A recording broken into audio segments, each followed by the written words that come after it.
বাংলাদেশে একেবারে অগ্নিগর্ভ পরিস্থিতি, নৈরাজ্যের এই পরিস্থিতিতে বাংলাদেশের নাগরিকরা যারা অনেকেই ওই দেশ ছাড়তে বাধ্য হচ্ছেন, আতঙ্কে চরম উদ্বিগ্নে রয়েছেন, তারা উৎকণ্ঠায়, তারা ওদেশ ছেড়ে এপার বাংলায় আসছেন, এখানে এসে আত্মীয়ের বাড়িতে তারা আশ্রয় নিয়েছেন।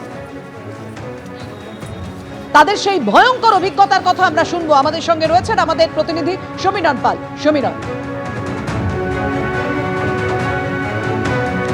দেখো পাপিয়া, বাংলাদেশ থেকে ভারতে আসছেন বহু মানুষ এবং তারা বেনাপোল সীমান্ত পেরিয়ে পেট্রাপোলে এসে পৌঁছচ্ছেন এবং পেট্রাপোল দিয়ে একে একে তারা বাইরে বেরিয়ে আসছেন এবং তারা কেউ আসছেন খুলনা থেকে, কেউ আসছেন যশোর থেকে, কেউ বা ঢাকা থেকে। কিন্তু এরকম ছবি তারা কখনো দেখেননি, ভয়াবহ অভিজ্ঞতা, এবং তাদের বক্তব্য প্রশাসন বলে কিছু নেই। আমি দাঁড়িয়ে আছি একেবারে পেট্রাপোলে, যেখানে প্যাসেঞ্জার টার্মিনাল রয়েছে, সেখানে দেখতে পাচ্ছ ক্যামেরাম্যান দীপ্ত তোমায় ছবিটা দেখাচ্ছে যে এই টার্মিনাল থেকেই বাংলাদেশের যারা বাসিন্দা তারা এদেশে আসছেন, কেউ চিকিৎসার জন্য আসছেন, কেউ আত্মীয়ের বাড়িতে চলে যাওয়ার জন্য আসছেন, এবং প্রত্যেকেরই একটাই বক্তব্য যে ভয়াবহ অভিজ্ঞতা নিয়ে তারা ফিরছেন। সেখানে অত্যাচার চলছে, দিনের বেলা বাইরে বেরোতে ভয় পাচ্ছেন এবং ছেলে মেয়েদের স্কুলে পাঠাতে ভয় পাচ্ছেন, একটা আতঙ্কের পরিবেশ রয়েছে। এবং কিছুক্ষণ আগেও তো আমরা দেখছিলাম, দীপ্ত যে ছবিটা দেখাচ্ছে যে এই পেট্রাপোল প্যাসেঞ্জার টার্মিনাল, সেখান থেকে যারা বাংলাদেশের বাসিন্দা তারা আসছিল, তারা এই মুহূর্তে কাউকে দেখতে পাচ্ছি না, কিন্তু তাদের সঙ্গে আমরা বেশ কিছুক্ষণ ধরে কথা বলছিলাম এবং তাদের যে অভিজ্ঞতার কথা বলছি, অর্থাৎ ঢাকা, খুলনা, যশোর, সাতক্ষীরা কিংবা গোপালগঞ্জ, সমস্ত জায়গাতে একটা ভয় এবং আতঙ্কের পরিবেশ এবং দীর্ঘদিন ধরে বাংলাদেশে একটা অচলাবস্থা তৈরি হচ্ছে। এই যে পেট্রাপোল সীমান্ত, যেখানে আমরা আগে দেখতাম যে প্রচুর বাংলাদেশের বাসিন্দারা চিকিৎসার জন্য, নানা কাজের জন্য এদেশে আসছেন, কিন্তু সেই হারটাও অনেক কমে গেছে। আগে আমরা দেখতাম প্রচুর মানুষজন আসছেন, তারা বিভিন্ন কাজে কর্মে আসছেন, কিন্তু যারা আসছেন তাদের অনেকেরই বক্তব্য তারা ওদেশে থাকতে পারছেন না। এবং কিছুক্ষণ আগে বাংলাদেশের একজন প্রবীণ নাগরিকের সাথে কথা হচ্ছিল এবং তিনি যেটা বলছিলেন যে বাংলাদেশের পরিস্থিতি এতটাই, তিনি এখন বাড়িঘর ছেড়ে তিনি ভারতে চলে এসছেন, আত্মীয়ের বাড়িতে চলে আসছেন, কেননা ওখানে থাকার মতো পরিস্থিতি নেই। অর্থাৎ দীর্ঘদিন ধরে একটা অচলাবস্থা চলছে বাংলাদেশে। যে কথা তুমি বলছিলে সমীরণ, যে একজন প্রবীণ নাগরিকের সঙ্গে তোমার কথা হচ্ছিল, তিনি কতটা ভয়ে আতঙ্কে রয়েছেন, ওই দেশের যা পরিস্থিতি তারা থাকতে পাচ্ছেন না। বাংলাদেশের এক নাগরিকের কথা শোনাবো এবার আপনাদের। মোটামুটি আছে, ভালো আছে এখন, মানে রাজবাড়ি ভালো আছে। এখন ঢাকা ঢুকে কেমন আছে অত জানি না। রাজবাড়ি আমি যাচ্ছি হলো শিয়ালদা, কলকাতা শিয়ালদা। হ্যাঁ, আমার নাম শ্যামল কুমার ভদ্র। আমাদের ওইখানে ভালো, রাজবাড়িতে ভালোই আছে, অন্যান্য জায়গায় আশপাশে খারাপ। আশপাশে খারাপ, আমাদের কিছু আর বলার নাই। এখন জায়গায় জায়গায় পরিস্থিতি খুবই খারাপ, আমাদের ওইখানে আবার ভালো আছে। কি জন্য যাচ্ছেন?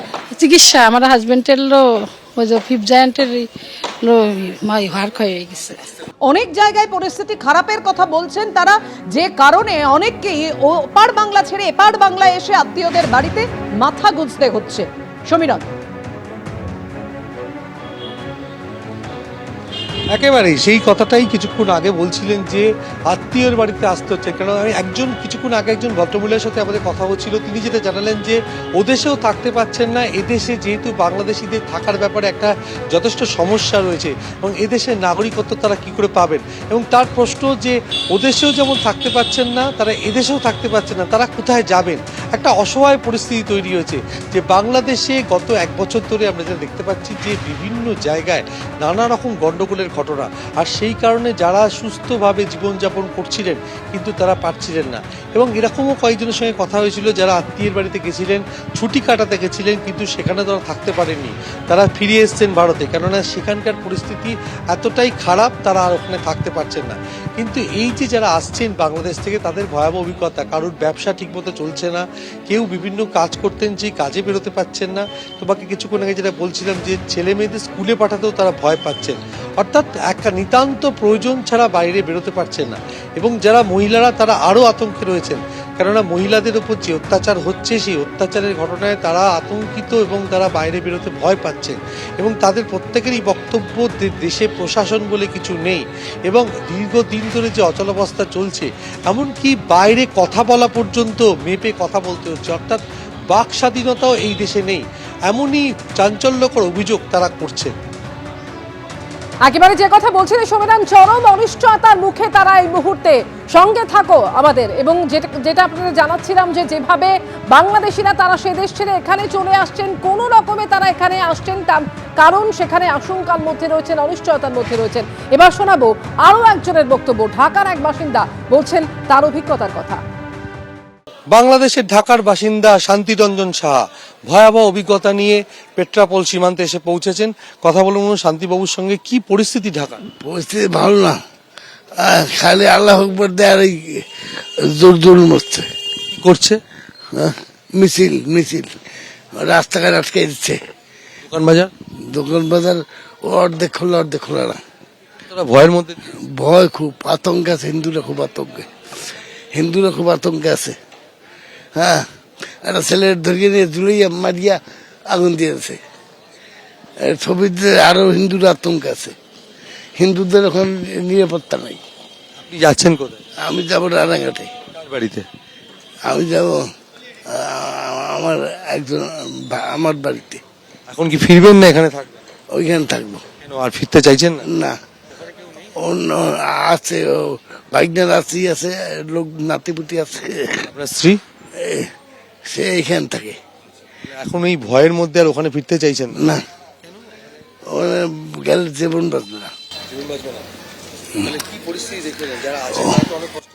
ও আছে কোন রকম আছে, চুপচাপ, মানে চোরদের ভয়তে কপটে দিয়ে এরকম বটে, রাস্তাঘাটে চলে খুব সাবধানে। চরম অনিশ্চয়তার মধ্যে রয়েছেন তারা, যারা বাংলাদেশ ছাড়ছেন আতঙ্কে ভয়ে। এমন একজন মানুষের কথা এবার আপনাদের সামনে রাখবো, যিনি এদেশের নাগরিক, অর্থাৎ ভারতের নাগরিক, কিন্তু তাকে কোনো বিশেষ কারণে যেতে হয়েছিল বাংলাদেশের। কি অভিজ্ঞতা নিয়ে তিনি আবার ফিরছেন, কি জানিয়েছেন তিনি, দেখুন। মোটামুটি পরিবেশের দিকে একটু ভালো আছে, গন্ডগোলের দিকে সেরকম নাই আর কি। ঢাকার দিকে গন্ডগোল হচ্ছে, ভয়ের মধ্যে তাড়াতাড়ি চলে আসলাম, যদি কিছু হয় তাড়াতাড়ি চলে আসলাম, যদি কিছু হয়। রাস্তাঘাটে এমনি ঠিক আছে, মাঝে মাঝে মিছিল ফিছিল বেরোচ্ছে আর কি, এই আতঙ্ক তো একটু আসেই, যার জন্য তাড়াতাড়ি চলে আসলাম। আমি 7-8 দিন ছিলাম আর কি। 7-8 দিন দেখলাম মোটামুটি পরিবেশ ঠিক আছে, কিছু কিছু জায়গায় একটু বিক্ষিপ্ত হয়, মানে মিছিল মিটিং এসব আর কি হয় আর কি। ভয়ের জায়গাটা তো দুদিক থেকেই সমীরণ। যারা এপার থেকে ওপার বাংলায় যাচ্ছেন বিভিন্ন কাজে, তাদেরও যেমন ভয় রয়েছে যে ওইখানে গিয়ে তারা তাদের কাজটা সারতে পারবেন, তো বিশেষ করে যারা ওপার বাংলায় রয়েছেন তারা থাকতে পারছেন না, যে কারণে তাদের এপার বাংলায় আসতে হচ্ছে। সীমান্তের কি অবস্থা এই মুহূর্তে, দেখাও সেই ছবি। দেখো সীমান্তের যে অবস্থা, আমি তোমাকে দেখাচ্ছি যে সীমান্তের পরিস্থিতি। যারা আসছেন তাদের চোখে মুখে আতঙ্কের ছাপ, এবং যারা খুব প্রয়োজনীয় কাজে বাংলাদেশে গেছিলেন তারাও দ্রুত ফিরে আসছেন, এবং যারা ওখানে আসছেন তারা অনেকেই মুখে কুলু পেটেছেন। এবং এই মুহূর্তে তোমাকে দীপ্ত ছবিটা দেখাচ্ছে যে প্যাসেঞ্জার টার্মিনাল পেট্রাপোলের, এবং সেখান থেকে বাংলাদেশের নাগরিকরা তারা এদেশে আসছেন, এবং তাদেরকে পরীক্ষা নিরীক্ষা করছেন বিএসএফ এর কর্তব্যরত জওয়ানরা। আমি আরেকবার ঘুরিয়ে ছবিটা দেখাতে বলবো যে পেট্রাপোল সীমান্ত, সেখানে আগে দেখা যেত গম গম করতো, প্রচুর মানুষজন আসতেন, এবং যে সমস্ত পরিবহন কর্মীরা ছিলেন তারা অটো এবং টোটোতে প্যাসেঞ্জার পেতেন। সেখানে এখন পুরো শুনশান পরিস্থিতি। যারা আসছেন বাংলাদেশের নাগরিকরা যথেষ্ট কম, এবং এখানকার যারা রয়েছেন তাদেরকে জিজ্ঞাসা করার চেষ্টা করো, আগে আপনারা তো দীর্ঘদিন ধরে এখানে ব্যবসা করতেন, এখানকার যে বাংলাদেশের মানুষজনের যাওয়া আসা অনেক কমে গেছে, ব্যবসার কতটা কমে গেছে? আমাদের পেটে লাথি পড়ে গেছে, আমাদের গাড়ি ঘোড়ার ব্যবসা ভীষণ খারাপ, ভীষণ খারাপ। আমাদের জীবিকা বাঁচায় বেঁচে থাকা কষ্ট এখন। আগে কতজন কিরকম লোকজন আসতো? আগে পার ডে 10,000 লোক মিনিমাম আসা যাওয়া করতো। কতদিন ধরে এই লকডাউনের পরের থেকে আর বাড়েনি, এই যা দুটো একটা চলছে, এই সারাদিনে হয়তো পুরো 800-900-1000 লোক। আগে তো পার ডে 10-15,000 লোক আসতো। এই সমস্ত জায়গায় আগে অটো টোটোতে ভর্তি থাকতো, সেখানে যেহেতু প্যাসেঞ্জার নেই অর্থাৎ যাত্রী নেই বাংলাদেশ থেকে আসা, তার ফলে ফাঁকা রয়েছে। আমি একবার দীপ্তকে দেখাতে বলবো প্যাসেঞ্জার টার্মিনাল থেকে যারা বাংলাদেশের বাসিন্দা বেরিয়ে আসেন। আপনি কোথা থেকে আসছেন বাংলাদেশে? কোথা থেকে আসছেন? মাদারীপুর। কি অবস্থা ওখানে? ওখানে ভালো, আমাদের ওখানে কোনো সমস্যা হয়নি। গন্ডগোল কোথায়? এই রাজধানীতেই বেশি সমস্যা। আপনাদের ভয় লাগছে? ভয় তো একটু লাগেই। দিদি আপনি কোথা থেকে আসছেন? বাংলাদেশ। বাংলাদেশে গেছিলেন তো? বাগেরহাট গেছিলাম। কি অবস্থা ওখানে? ভালো আছে দেখলাম। না না, ভয়ের পরিবেশ আছে। কিরকম সেরকম? কার ভয়ের পরিবেশ? আমরা ফিরে আসছি। কেন?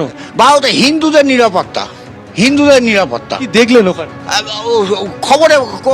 খবর পাচ্ছি যে হিন্দুদের নির্যাতন করছে, হ্যাঁ হিন্দুদের নির্যাতন করছে।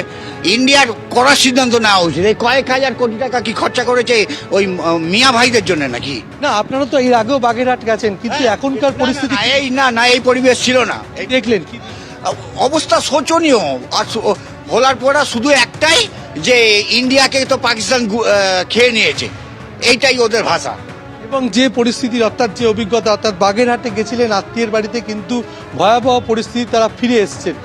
আপনারা তো কি অবস্থা দেখলেন? বাংলাদেশে কি অবস্থা রয়েছে? মানে যাচ্ছেন বাংলাদেশে, কোথায় বাড়ি এখানে? এই যশোর ডিস্ট্রিক্টে আমাদের বাড়ি। ওখানে তো গন্ডগোল হচ্ছে। এখন আমরা তো 4-5 দিন দেশে নেই, তা আমরা বলতে পারবো না। কি শুনছেন? ওই নেটে যা দেখছি তাই এরকম, তা এখন বাস্তবে যাই দেখি কি অবস্থা। এখানে কোথায় এসেছেন? এখানে আমরা রানাঘাটে ছিলাম, এই বাচ্চা ডাক্তার দেখাতে। ওখানকার বাসিন্দা, কিন্তু এই যে বাংলাদেশের পরিস্থিতি এত খারাপ হয়ে যাচ্ছে, কতটা ভয়ের মধ্যে আপনাদের বসবাস করতে হচ্ছে? এখন আমাদের তো থাকতে হবে, ভয় পেলে তো কোনো মানেই নেই, থাকা তো লাগবে, তাই না? প্রশাসনের ভূমিকা? প্রশাসন আছে, কিছু করে না ব্যাপার? করে না তো, না করলে কি আমরা আসি নাকি? কিন্তু রাস্তাঘাটে বেরোতে তো আপনাদের ভয় লাগে? না আমাদের ওরকম ভয় না। আমাদের যশোর শহরে তো না, এখন অন্য কোথাও কি আছে কিনা সেটা আমরা বলতে পারবো না। আপনারা কি আতঙ্কে বলতে চাইছেন না? না তেমন কিছু না। অর্থাৎ তুমি দেখতে পাচ্ছ যে প্রত্যেকে স্পষ্ট করে বলছেও না। আমি দীপ্তকে আরেকবার দেখাতে বলবো যে প্যাসেঞ্জার টার্মিনাল, সেখানে দেখা যাচ্ছে যে যারা আসছেন বাংলাদেশ থেকে, সেই বাংলাদেশের নাগরিকরা প্রত্যেকেরই মুখে আতঙ্কের ছাপ, এবং তারা এদেশে আসছেন, তারা বিভিন্ন কাজে কর্মে কেউ গেছিলেন, কেউ নিজেদের বাড়ি থেকে আত্মীয়ের বাড়িতে চলে আসছেন, এবং তারা বিভিন্ন রকম অভিজ্ঞতা নিয়ে আসছেন। কেউ মুখে কুলু পেটেছেন যে ওখানকার কি পরিস্থিতি। একেবারেই সেটা তাদের মুখ দেখেই স্পষ্ট, সমীরণ। কারণ অনেকে এতটাই আতঙ্কিত, সেই মুখটা একেবারে ভেসে উঠেছে। যেভাবে তুমি তাদের কথা শোনাচ্ছিলে, জীবন জীবিকায় ক্লান্ত পড়েইছে, তারা আতঙ্কে ভয়ে কথা বলতে পারছেন না। বাংলাদেশের যে চরম নৈরাজ্যের ছবি আমরা গত কয়েকদিন ধরে দেখছি। ধন্যবাদ তোমায়। এবিপি আনন্দ, এগিয়ে থাকে, এগিয়ে রাখে।